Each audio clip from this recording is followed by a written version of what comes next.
त्यांची निंदा करत होते. शिष्याने विचारलं पुढे गेल्याच्या नंतर महाराज त्यातली निंदा करत होते ना. त्याने सांगितलं म्हणजे बाबा नाही, मला काही ऐकू आलं नाही, काही ऐकू आलं नाही, काही ऐकवलं आलं नाही. म्हटल्याच्या नंतर पोरांनी विचारलं, विद्यार्थ्यांनी त्यांच्या शिष्याने विचारलं, महाराज आम्हाला सगळ्याला ऐकू आलं, तुम्हाला कसं काय ऐकू आलं नाही? त्या महात्म्याने सांगितलं, अरे बाबा ज्या खिडकीतून ती हवा येत होती ती खिडकी बंद होऊन 12 वर्ष झाले म्हटले. जिस खिड़की से वो हवा आती थी उस खिड़की को बंद हुए 12 साल बीत गए म्हणे. त्या महात्म्याच्या मुखातले शब्द असे आहेत बरं का. म्हणजे या कानातून निंदा स्तुतीचे शब्द आत यायचे, तर ही शरीराची खिडकी एकदा बंद झाल्याच्या नंतर त्या महात्म्याला काय ऐकू यायचं सांगा? कोणी स्तुती केली तरी ऐकू येत नाही, नाही कारण ते काही अशी अवस्था त्याची झालेली असते, स्तुती केली तरी ऐकू येत नाही, निंदा केली तरी ऐकू येत नाही. असं इंद्रियाचं जे तादात्म्य सोडलं, त्या इंद्रियाच्या ठिकाणी आपण मन काय असतं, कोणत्याही इंद्रियाच्या सोबत जेव्हा मन असतं ना तेव्हा मग त्या इंद्रियाचं काम चालतं. समनस्क इंद्रियाचा व्यापार होत असतो, अमनस्क इंद्रियाचा व्यापार कधी होत नसतो, असं चिंतन करत नाही बरं का. ते समनस्क इंद्रिय सन्निकृष्ट हा स्थितालोक मध्यवर्ती घट्टा हा. भामतीकारांनी एक उदाहरण आपल्याला त्याच्याकरता असं सांगितलेलं आहे. स्पष्ट सूर्यप्रकाशामध्ये एक मडकं ठेवलं आणि त्या मडक्याच्या ठिकाणी आपली दृष्टी गेली, नुसती दृष्टी गेली नाही, मनासहित दृष्टी गेली, तेव्हा ते मडकं आपल्याला व्यवस्थित रीतीनं कळतं. नुसता डोळा पाहतो आहे आणि मन तिथं पाहायला गेलेलं नसेल तर त्याला ते दिसत नाही बरं का. ज्या ठिकाणी मन गेलं नाही, इंद्रिय नुसतं गेलेलं जरी असलं तरी त्या इंद्रियाला त्या विषयाचं ग्रहण झालं असं आपल्याला म्हणता येत नाही बरं का. म्हणून उपनिषदात असे शब्द येतात पहा, अन्यत्र मनाः अभुवम ना श्रोषम ना पश्यम बरं का.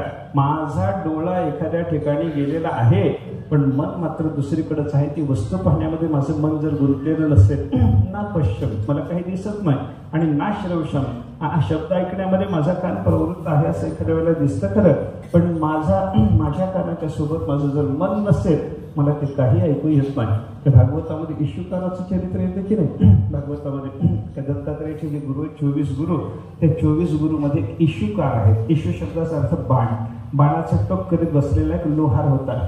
त्या लोहाराचं असं बाणाला टोक करणं चालू होतं. दत्तात्रय तिथून जात होते. तिथून जाता जाता दत्तात्रयानं त्याची तन्मयता पाहिली, एकाग्रता पाहिली, कसा तो एकाग्र झाला हे पाहिलं. लक्ष देऊन दत्तात्रय त्याची एकाग्रता पाहत होते. बाजूने एक मोठीच्या मोठी राजाची मिरवणूक गेली. त्याला काही खबर नाही, हा आपला तन्मयतेनं बाणाचं टोक करतोय असं पाहिल्याच्या नंतर दत्तात्रय त्याच्या जवळ गेले. याची एकाग्रता कशी आहे हे आपण एकदा पारखून पाहिलं पाहिजे, विचारून पाहिलं पाहिजे. असा विचार करून त्याच्या जवळ जाऊन दत्तात्रयाने विचारलं, काय हो म्हणे तुम्ही काय करता आहात? त्याच्या जवळ जाऊन त्याला हलवून बोलायला सुरुवात केल्यावर त्याने बोलायला सुरुवात केली. काय नाही म्हणे, हे बाण एक करायचा होता, एकाला बाण करून द्यायचा होता, त्याचे टोक करणं चालू आहे, टोक करणं चालू आहे. मला दुसरीकडे लक्ष द्यायला वेळ नाही, त्याच्यामुळं माझं हे इकडंच लक्ष आहे, दुसरं काही मला माहिती नाही. त्याला विचारलं, बाबा इथं आता एक राजाची मिरवणूक गेली, तुम्हाला माहिती आहे का? माहिती आहे का? इथं एक राजाची मिरवणूक गेली, माहिती आहे का? तो म्हणतो नाही हो, इथून काही गेलं नाही म्हणतो, मिरवणूक गेलीच नाही म्हणतो. मिरवणूक गेली की नाही मला माहिती नाही म्हणत नाही, इथून मिरवणूक गेली नाही असं म्हणायला लागला. राजा गेला का? नाही ना. एवढा गदारोळ इथून गेला ना? नाही ना. इथून बँड वाजला ना? नाही. इथून घोडदळ पायदळ गेलं, माहितीये का? माहिती नाही. इथून उंट सांडणी गेल्या, माहितीये का? काहीच माहित नाही म्हणला मला, काहीही कळालं नाही मला. एवढं सगळं गेलं, ह्याला काही कळालं नाही. याला कारण काय असतं? याला एकच कारण असतं, त्या ठिकाणी तो बसलाय, हा सगळा गदारोळ त्याच्या कानावर येऊ शकतो, हा सगळा लवाजमा तिथून जाताना त्याच्याकडे त्याची दृष्टी सुद्धा करायची जाऊ शकते, पण मन मात्र बाणाचं टोक करण्यामध्ये गुंतलेलं असल्यामुळं अन्यत्र मनाः अभुवम, या एकाच ठिकाणी त्याचं मन गुंतलेलं असल्यामुळं ना श्रवशम ना पश्यम, त्याला काही दिसलं नाही, त्याला काही ऐकून आलं नाही, अशा पद्धतीची अवस्था होते. याचा अर्थ काय आहे? इंद्रियाच्या सोबत मन असावं, तेव्हा त्या विषयाचं ग्रहण करण्याची क्षमता इंद्रियामध्ये राहते. यती झालेल्या महात्म्याने अशी अवस्था संपादन करावी, इंद्रिय तरी विषयाकडे जातात, पण इंद्रियाच्या सोबत त्यानं मन जर जाऊ नाही दिलं, त्या विषयाचं ग्रहण करून सुद्धा न केल्यासारखं होतं बरं का. हा असं न केल्यासारखं होतं, म्हणजे रसनेनं काही घेतलंय पण काय घेतलंय माहिती नाही, काय खातं आहे त्या महात्म्याला माहिती नाही. तो वाणीनं बोलत असताना सत्यच भाषण करतो आणि रसनेनं काहीही घेतलं तरी ते जसंच्या तसं सेवन करून अमृतवत अभ्यवरती या अवस्थेला प्राप्त होतो. हे रसनेचं आपल्याच्या जीवनामध्ये या सगळ्या अवस्था जवळपास सगळ्याच्या सगळ्या मोजून मला दाखवता येतील असं नाही, पण जवळजवळ या सगळ्याच्या सगळ्या अवस्था एका महात्म्याच्या जीवनात जर आपल्याला पाहायचे असतील तर त्याच्याकरता भागवतातलं ऋषभ देवांचं चरित्र तुम्ही पहा, सगळं तिथं दिसतं. ऋषभदेव हे भगवंताचा अवतार आहे. नाभी राजाच्या पोटी त्यांचा जन्म झालेला आहे. नाभी राजाला संतती नसल्यामुळं ब्राह्मणांनी त्यांना सांगितलं की तुम्ही यज्ञ करा, तुम्हाला संतती होईल. याने यज्ञ करायला सुरुवात केली आणि यज्ञामध्ये स्वतः भगवान प्रगट झाले. प्रगट झालेल्या भगवंताने सांगितलं यज्ञ उत्तम पद्धतीनं तुमचा झालेला असल्यामुळं मी तुमच्यावर प्रसन्न आहे. आणि त्या सगळ्या ब्राह्मणांना सांगितलं पण बाबा तुम्हाला काय मागायचं असेल ते मागा, काय मागायचं असेल ते मागा. म्हणल्यानंतर ब्राह्मणाने सांगितलं याला मुलगा द्यायचा मी कबूल केलं या राजाला आणि त्याच्यासाठी म्हणून हा यज्ञ आहे. ब्राह्मणाच्या बोलणं ऐकल्याच्या नंतर देवाने सांगितलं कसाही मुलगा मला याला देतो म्हणे, कारण तुम्ही शब्द दिला म्हणजे तो माझा शब्द आहे असं मी मानतो, त्याच्यामुळे तुम्ही दिलेल्या शब्दाला मी यश देणार आहे. याच्यापुढे मुलगा देतो, पण द्यायचा मुलगा कसा पाहिजे, त्या मुलाच्या ठिकाणी कशी पुढे संपदा पाहिजे तुम्ही सांगा, तुमच्या म्हणण्याप्रमाणे मी त्याला मुलगा देतो असं म्हणल्याच्या नंतर ब्राह्मणाने सांगितलं देवा म्हणे आमचं सगळ्याच म्हणणं एक आहे, मुलगा तुमच्यासारखा असावा. आता देवाच्या सारखा दुसरं कोणी आहे का? ऐसा न देखे मी कोणी दुजाती ही त्रिभुवनी, पाहिली पुराणे धांडोळी दर्शने, ऐसा न देखे कोणी दुजाती ही त्रिभुवनी. त्रैलोक्यात देवाच्या सारखा दुसरा कोणी भेटायचाच नाही ना. मग देवाने सांगितलं माझ्या ठिकाणी कैवल्य अवस्था असल्यामुळं बरं का, मी एकटाच असल्यामुळं एकमेवाद्वितीय अशी माझी स्थिती असल्यामुळं मला काय करावं लागेल म्हणे, तुमचा हा शब्द या राजाला तुम्ही दिलेला शब्द खरा करण्याच्या दृष्टीनं याच्या पोटी माझ्यासारखा जर मुलगा पाहिजे असेल तर मम अहमेव अभिरूपा, माझ्यासारखा मीच असल्यामुळं मलाच याच्या पोटी जन्माला यावं लागेल असं देवाने सांगितलं. आणि त्या ऋषभ देवाच्या रूपामध्ये नाभिराजाच्या पोटी परमात्मा अवतीर्ण झाले. आता हे जे ऋषभ देव आहेत काय योग्यता होती बघा या राजाची. याने राज्य शासन करायला सुरुवात केली. सगळ्या पृथ्वीचं राज्य होतं, नाभिराजाने यांना राज्य दिलं आणि नाभिराजे तपस्येला निघून गेले. तपस्येला निघून गेल्यानंतर यांनी राज्य करायला सुरुवात केली. म्हणजे मला हे पुढचं सांगायचं बरं का, आता जे सांगतो ते प्रस्तावना आहे समजा, कारण काय पुढच्या चरित्रात त्यांचं वैराग्य दिसतं. राज्य करणारा, एवढं चांगलं राज्य करणारा त्या महात्म्याला वैराग्य झालं ही गोष्ट महत्वाची, म्हणून मी अगोदरचं सगळं बोलतो बरं का. राजाने काय केलं, राज्य सुरू केलं ऋषभ देवाने राज्य झाल्याच्या नंतर आणि त्यांच्या राज्याची सुबत्ता पाहिल्याच्या नंतर इकडं तिकडं सुजनाम सुफलाम सगळीच्या सगळी भूमी सगळं चांगलं आनंदाने चाललंय सगळ्याचं. असं पाहिल्याच्या नंतर इंद्राच्या अंतःकरणात विचार निर्माण झाला, अरे माझ्या स्वर्गातल्या राज्यापेक्षा सुद्धा हा मृत्यू लोकातला राजा आपलं सगळं राज्य इतकं सुंदर सुजन सुफल करू शकतो, याला काय अर्थ राहिला म्हणा. माझ्या स्वर्गाला किंमत राहणार नाही ना, मग स्वर्गाला किंमत राहावी याच्याकरता काय करा, याच्या राज्यामध्ये काहीतरी वाईट घडवा. काय वाईट घडवा, आपल्या हातात काय आहे. इंद्राने विचार केला माझ्या हातामध्ये पाऊस आहे, याच्याकडे पाऊस जर नाही पडला तर कशी सुजलाम सुफलाम भूमी ठेवतो बघतो म्हणून इंद्राने त्यांच्या राज्यात पाऊस पडला नाही. कोणाच्या राज्यामध्ये? ऋषभदेवाच्या. झोपेत जाऊ देऊ नका, ऋषभदेवाला धरून ठेवा. ते जातात तिकडे तिकडं तर जाणारच संन्यास घेऊन पुन्हा बरं का. पण त्याच्यामुळे आता तरी त्यांना धरून ठेवलं पाहिजे ना. पण मग ते धरलं तरच संन्यासातले ते आपल्याला भेटतात, नाही तर भेटतच नाही. झोपेत कुठेतरी दुसरीकडेच जातात ते, त्याच्याकरता त्यांना धरून ठेवा. कोणाच्या राज्यात इंद्राला पाऊस पडला नाही? ऋषभदेवाच्या. त्या ऋषभदेवांच्या राज्यामध्ये इंद्राला पाऊस जेव्हा पाडला नाही, ऋषभदेवाने विचार केला असं होय माझ्या बरोबर हा स्पर्धा करायला निघाला होय, यानं माझ्या राज्यामध्ये माझ्या बरोबर स्पर्धा करण्याच्या निमित्तानं पाऊस पडला नाही होय, याला माझ्या राज्यापेक्षा याचं स्वर्गातलं राज्यच महत्वाचं वाटतं होय. एक काम करतो म्हणे, या इंद्राला किंमतच देत नाही, याला बोलतच नाही, याची आराधना करतच नाही आणि माझ्या योग सामर्थ्यानं पाऊस पडून घेतो असा विचार करून ऋषभदेवाने इंद्राला धाब्यावर बसवलं आणि स्वतःच्या योग सामर्थ्यानं राज्यामध्ये पाऊस पडून घेतला. सगळं सुजलाम सुफलाम करून टाकलं. एवढं सामर्थ्य इंद्राला सुद्धा बाजूला ठेवायची ताकद असलेला राजा हा ऋषभदेव आहे बरं का. एवढं मोठं सामर्थ्य. मग इंद्राने विचार केला, अरे याची ताकद आपल्यापेक्षा मोठी आहे, हा आपल्याला किंमत द्यायला तयार नाही, आपल्याला बाजूला टाकलं आणि स्वतः राज्यामध्ये योग सामर्थ्यानं पाऊस पाडून घेतला. आता हा आपल्याला किंमत देणारच नाही, तर मग काय करा, याच्याकडून आपल्याला थोडीफार तरी किंमत मिळाली पाहिजे. असं करायचं असेल तर काहीतरी आपणच योजना केली पाहिजे. मग इंद्रानं काय केलं, त्याच्याकडे जयंती नावाची मुलगी होती. ऋषभदेवाने विनंती केली, माझी मुलगी करून घेता का? ऋषभदेवाने ती मुलगी करून घेतली. म्हणजे त्याला जावाई करून काढून ठेवाय ना, पण त्याला आपल्या पाठीमागे लागलं पाहिजे हा इंद्राचा विचार होता बरं का. इंद्राने त्याला मुलगी देऊन टाकली, ऋषभदेवाला मुलगी दिली. ऋषभदेवांचा जो संसार झाला, किती दिव्य संसार आहे बघा त्यांचा. त्यांच्या संसारामध्ये 1-2 संतती नाही, 100 बरोबर ऋषभदेवाला झाले. ज्येष्ठ पुत्र आहेत भरत, राजर्षी भरत ज्येष्ठ पुत्र आहे. त्याच्यानंतर 9 महाभागवत आहेत, 9 महाभागवत आहेत. बाकीचे 9 कर्मनिष्ठ आहेत आणि 81 बाकीचे 9 कर्माचे ज्ञाते आहेत आणि 81 जे आहेत ते कर्म मार्गदर्शन कर्माच्या संबंधात लोकांना करत चला. तुम्ही जे 9 महाभागवत आहात, सगळ्याच्या सगळ्या जगामध्ये हिंडून जगाला भागवत धर्माचा भक्तीचा प्रचार करण्याकरता म्हणून तुम्हाला मी निर्माण केलेलं आहे. ते काम तुम्ही करायला लागा. सगळ्यांना ज्ञान देणं, सगळ्यांना भक्ती देणं, ज्याचा ज्याचा जसा जसा अधिकार असेल तशा तशा साधने त्याला प्रवृत्त करण्याचं काम तुम्ही करत राहा. हे 9 पोराला सांगितलं आणि भरताला सांगितलं तुला राज्यावर बसवणार आहे. हे जरी खरं असलं तरी राज्याचा मोह न धरता तुला सुद्धा माझ्यासारखं एका दिवशी तपस्येला निघून जायचं आहे हे सांगितलं त्यांना. आणि भरताला राज्यावर बसवताना बाकीच्या पोरांना सांगितलं, हा माझा मोठा मुलगा, याला मी राज्यावर बसवतो आहे, राज्याचा अधिकार देतो आहे.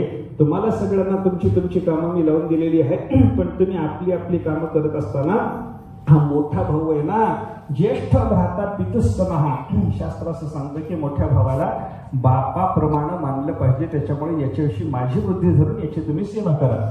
एवढं सगळं ऋषभदेवाने आपल्या मुलांना सांगितलं. आणि त्यानंतर सकाम कर्माचा त्याग करा, निष्काम कर्म करायला लागा, भगवंताची उपासना करायला लागा. भक्तीच्या योगानेच मनुष्याचं कल्याण होतं हे लक्षात घ्या. देहाच्या ठिकाणी अहम ममाभिमान धरू नका. असला सगळा वेदांताचा भक्तीचा उपदेश ऋषभदेवाने आपल्या मुलांना केला. आणि मग ऋषभदेव घराच्या बाहेर पडले.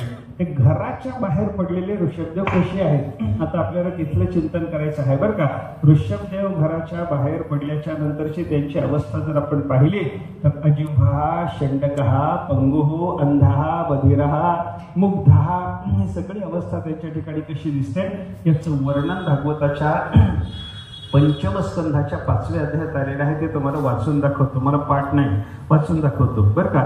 उर्वरित शरीर मात्र परिग्रह, त्यांच्या ठिकाणी बाकी सगळं सगळं सगळं त्यांनी पोराबाळांना देऊन टाकलेलं असल्यामुळं एक काय उरलं, शरीर केवळ त्यांचं सोबत उरलेलं होतं.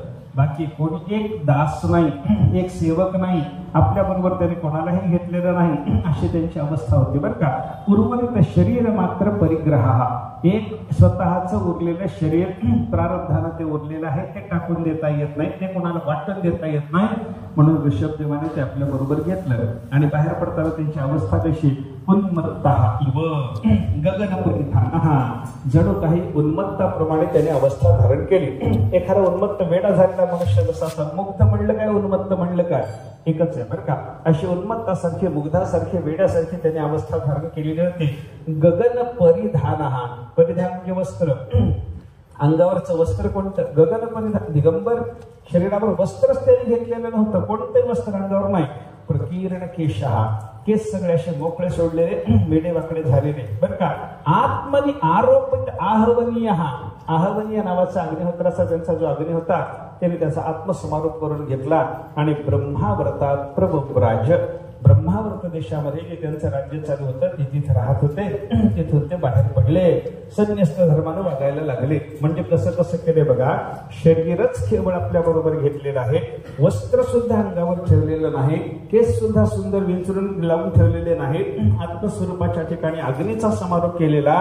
आणि आपल्या कायमच्या सगळ्या जगाला जिथे आपला परिचय आहे अशा त्या भूमीचा त्याग करून ऋषभदेव आता पुढे घरातून बाहेर पडलेले आहेत. कशी अवस्था होती बघा त्यांची, जड, अंध, मूक, बधिर, पिशाच, उन्मादकवत. मी काय म्हणलं होतं, सगळ्या अवस्थाचं एकत्र दर्शन ऋषभदेवाच्या चरित्रात आपल्याला होतं. जवळजवळ सगळ्या अवस्था इथे येतात की नाही बघा.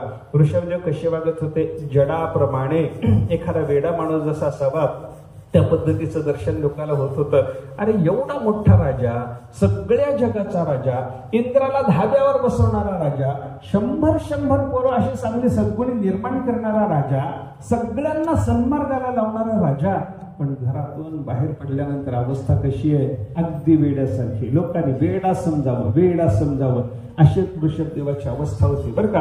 अंगावर वस्त्र नाही, केस सुद्धा विस्कटलेले आहेत, अशी अवस्था ऋषभदेवाची असल्यामुळे लोकांनी वेडा समजावं. बरं, रस्त्याने जे जात होते ना, इकडं तिकडं बघणंच नाही हो. समोरची फक्त 4 हाताची जागा पाहत होते ऋषभदेव. इकडं नाही तिकडं नाही, कुठं बघायचं नाही. त्याच्यामुळे ऋषभदेवाची अवस्था कशी झाली? अंधाहा जडहा अंधाहा. त्याच्यानंतर कोणी काही जर बोलेल तर त्याला प्रतिउत्तर देणे नाही. ऋषभदेवाला कोणी विचार, कोण बाबा तुम्ही, कुठून आलात, असे उघडे का, अंगावर तुमच्या वस्त्र नाही, लाज वाटत नाही का, असं कोणी काहीही जर बोलेल तर त्याला काहीही उत्तर द्यायचं नाही. म्हणून त्यांनी काय केलेलं होतं? कबलीकृत काय हास्यकृत अश्मकवलहा.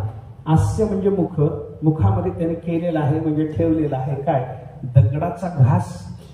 अश्म कबलहा, अश्म म्हणजे दगड, कबलहा तर दगडाचा घास. एक घासा एवढा दगड कायम तोंडामध्ये बसवून टाकला होता, कायम तोंडात बसवलेला.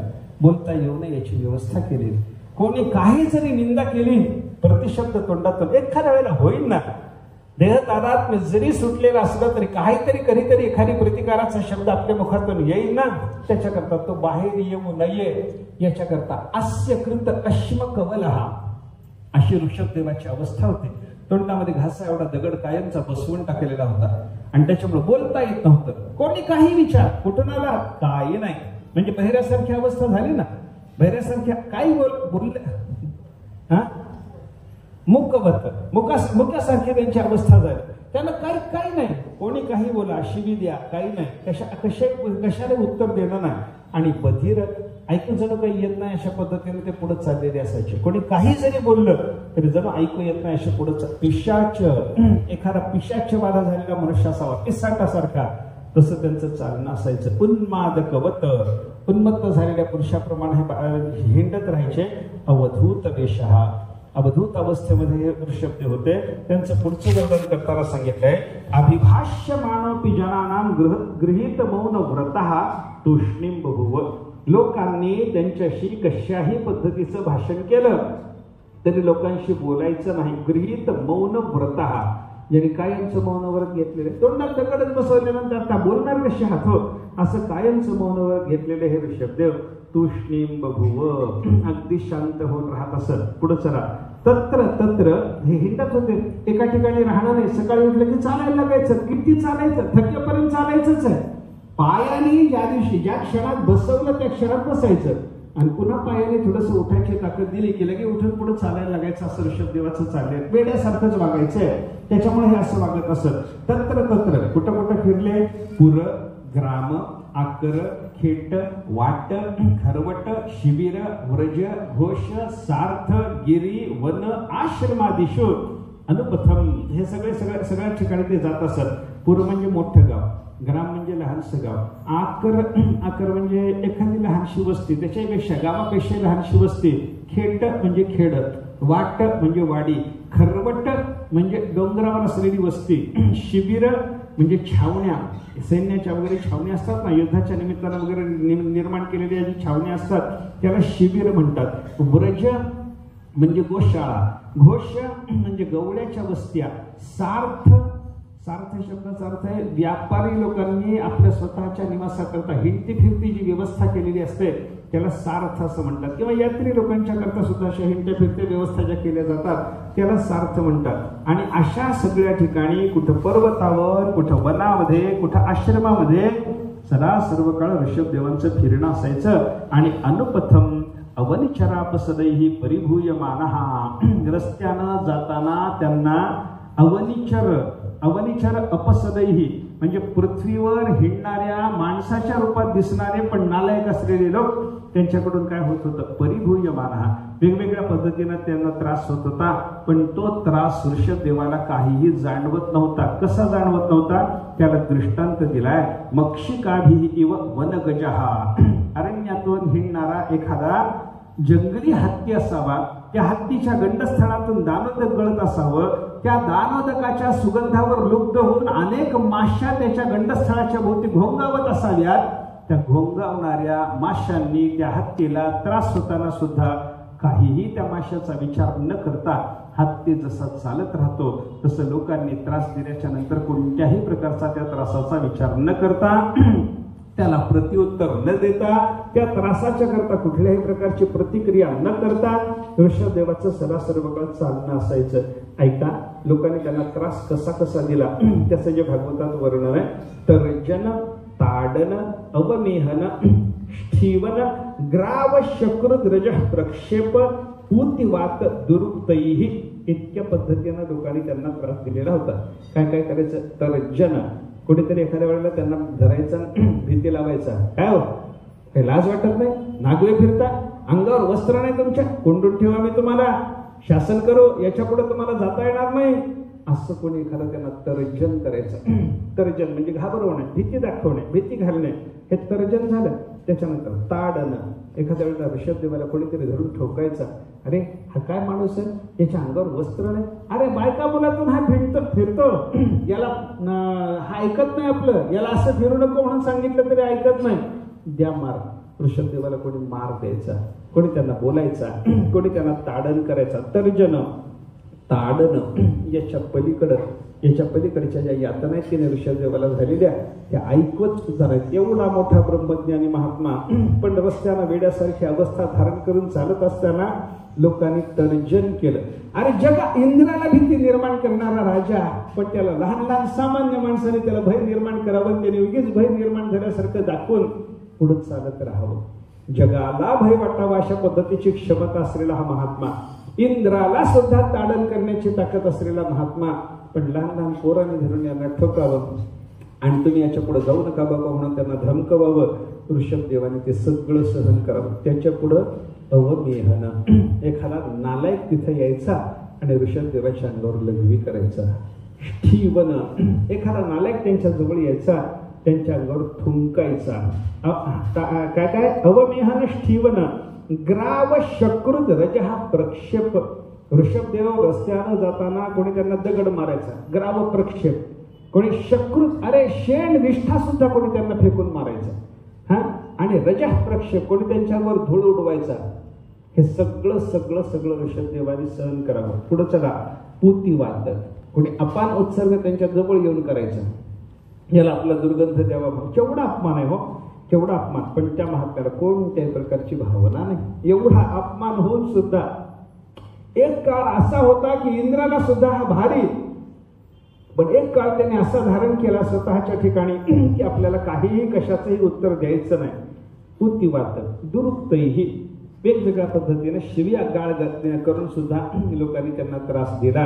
पण ऋषभदेवाची अवस्था कशी? तर अभिगणयन, ते काहीही त्यांनी त्याची कशाचीच गणना केली नाही. हे काही नाही, माझ्याकडे हे काही येत नाही, अशा भावनेमध्ये ऋषभदेव पृथ्वीवर संचार करीत होते बरं का. आणि त्याच्या पुढचं त्यांचं वर्णन आहे. हे ऋषभदेव दिसायला अतिशय सुंदर असताना यांनी अशी अवस्था ही सगळी वेडासारखी जी धारण केलेली होती, त्याच्यामध्ये पराख, अवलंबमान, कुटिल, जटिल, कपिश, केश, भूरी भारा. रस्त्यानं चालत असताना त्यांचे केस विस्कटलेले असे जे मागं वर्णन केलं की नाही, त्या वर्णनाचा विस्तार इथं आहे. त्यांचे सगळे केस असे पुढं, पराख, अवलंबमान, कुटिल, कुरडे केस आहे, जटिल, खूप दाट केस आहे, कपिश, अतिशय सुंदर केश आहे. आणि अशा केशाचा भार त्यांच्या डोक्यावर जो होता तो वेडा वाकडा.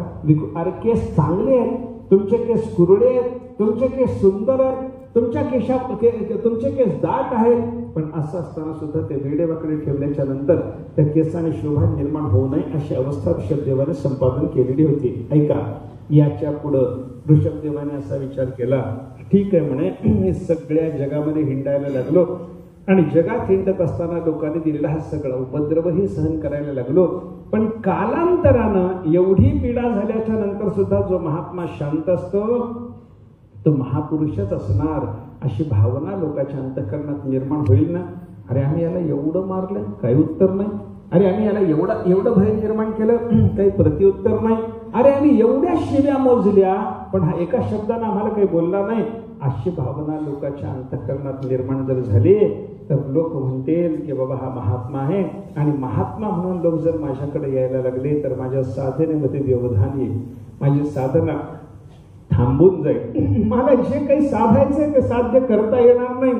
याच्यासाठी म्हणून ऋषभदेवाने असा विचार केला, आता आपण हे हिंडणं फिरणं थांबवलं पाहिजे, हिंडणं फिरणं थांबवायचं.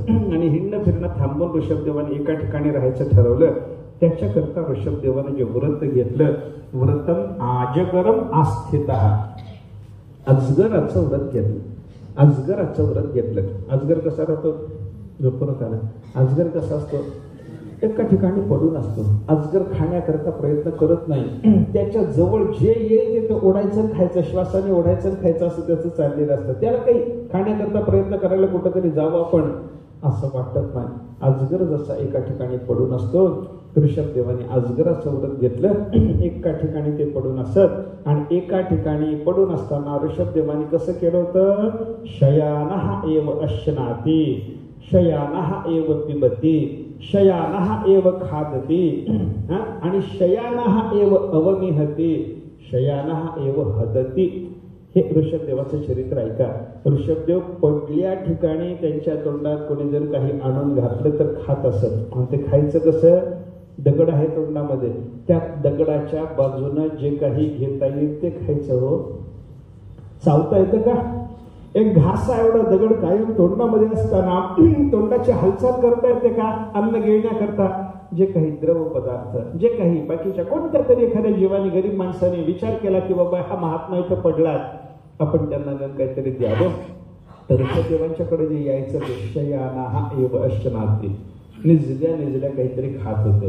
शयानः एव पिबती, कोणीतरी पाणी वगैरे जर आणून दिलं ना, ऋषभदेव पडल्या पाणी पित असत. शयानः एव खादती, काहीतरी खायचं आणून दिलं, जेवण वेगळं खाणं वेगळं, त्या खाण्याकरता म्हणून काहीतरी जर कोणी आणून दिलं तर पडल्या.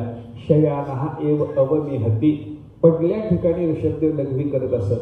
शयानः एव हदती, मलत्याग सुद्धा जागेवर बसले, तिथे जिथे ते पडलेले असायचे तिथंच त्यांचा मलत्याग व्हायचा. आणि शयान हे सगळ्याच्या सगळ्या पडल्या ठिकाणी, खाणं तिथंच, झोपणं तिथंच, खाणं तिथंच, पिणं तिथंच, त्याच्यानंतर मलमूत्राचा विसर्ग तिथंच करायचा.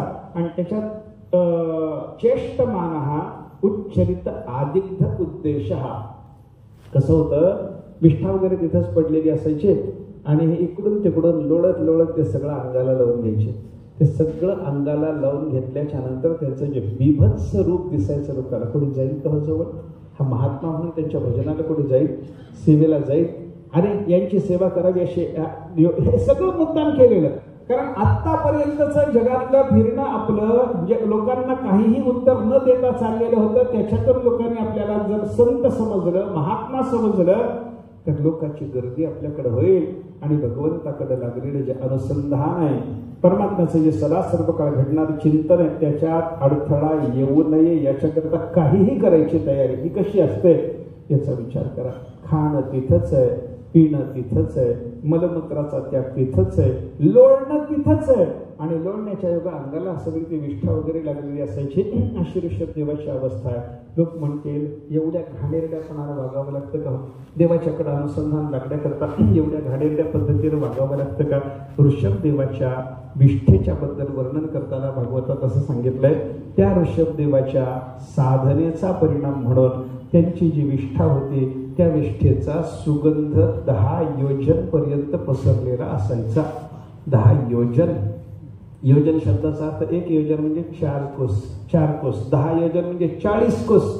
40 कोस परिसरामध्ये त्यांच्या विष्ठेचा सुगंध पसरलेला असायचा. अशी ती विष्ठा होती. सामान्य का ते काम ऋषभदेवाचं काम आहे. अशा त्या विष्ठेमध्ये ते सर्व काळ पडलेले असायचे. पुढे ऋषभदेवाने विचार केला, ठीक आहे म्हणे, सर्व काळ अजगर वृत्तीनं इथं पडून राहण्यामध्ये आपली साधना पूर्णावली नाही आणि देह संपण्याचा प्रसंग आला तर काय करावं, म्हणून त्यांनी थोडंसं हिंडत फिरत जीवन